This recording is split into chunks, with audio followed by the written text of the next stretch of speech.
یہ نماز عید الفطر واجب ہوتی ہے 2 رکعت، تو نیت یوں ہی کریں گے. دل کے ارادے کو ویسے نیت کہتے ہیں، لیکن زبان سے کہنا مستحب قرار دیا ہے فقہا نے کہ نیت کرتا ہوں 2 رکعت نماز عید الفطر کی، زائد 6 تکبیروں کے، پیچھے اس امام کے منہ میرے قبلہ شریف کی طرف اللہ اکبر تکبیر لگا لی.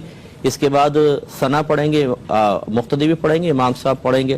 اس کے بعد لگاتار 3 تکبیرات ہوں گی، یعنی یہ پہلی والی اس میں قراءت سے پہلے تکبیرات ہوتی ہیں. ثنا پڑھ کے خاموش ہو جائیں گے، امام صاحب 1 تکبیر لگائیں گے، کانوں تک ہاتھ اٹھائیں گے اور الفاظ اللہ اکبر کے ادا کریں گے، چھوڑ دیں گے.